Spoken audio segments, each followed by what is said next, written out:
আসসালামু আলাইকুম রহমতুল্লাহ। আশা করি আপনারা সবাই ভালো আছেন। আজকে আমার বাসার ছাদে বসছি, প্রতিদিনই রুমে বসে কথা বলি। আপনাদেরকে আজকে আলোচনা করব আপনাদের সাথে একটা ওষুধ নিয়ে, যে ওষুধটা আসলে খুবই গুরুত্বপূর্ণ। সেটা হচ্ছে ব্যথানাশক ওষুধ।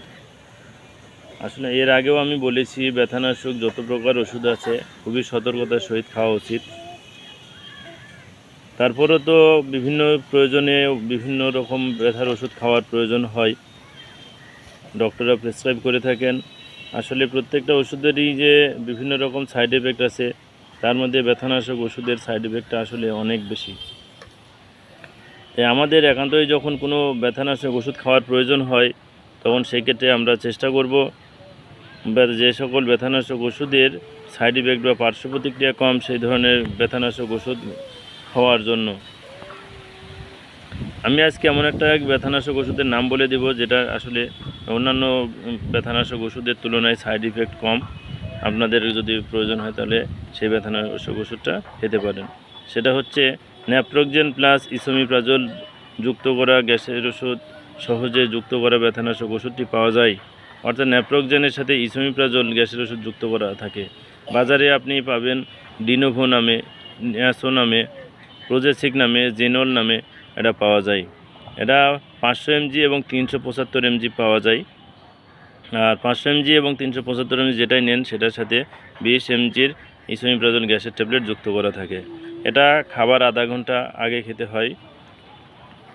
নর্মালিভাবে অন্যান্য ব্যথানাশক ওষুধ খাবার পরে খেতে হয়, আর এটা যেহেতু গ্যাসের ট্যাবলেট যুক্ত করা আছে, সেজন্য খাবার আধা ঘন্টা আগে খেতে হয়। এটা অবশ্যই পানি দিয়ে গিলে খেতে হবে।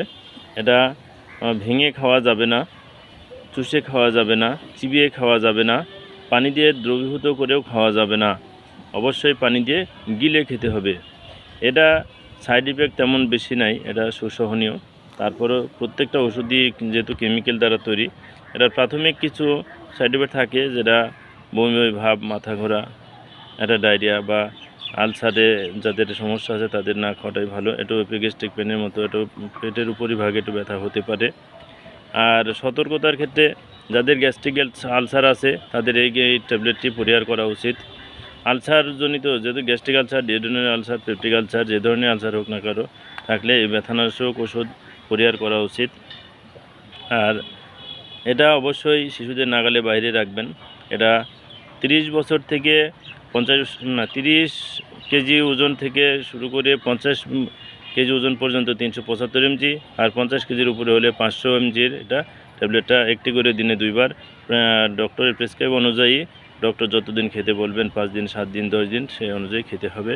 আর এটা সংরক্ষণ 30 ডিগ্রি সেন্টিগ্রেডের নিচে রাখতে হবে। এটা শিশুদের নাগালের বাইরে রাখবেন। শুষ্ক আলো বা শুষ্ক বা জায়গাতে এটা সংরক্ষণ করবেন। আর আমার ভিডিওটা দেখে যদি আপনাদের একটু ভালো লেগে থাকে, লাইক কমেন্ট করে শেয়ার করবেন এবং অন্যদের দেখার সুযোগ করে দিবেন। আমার আইডিতে ফলো করবেন। ধন্যবাদ, ভালো থাকবেন। আসসালামু আলাইকুম ওয়া রাহমাতুল্লাহ।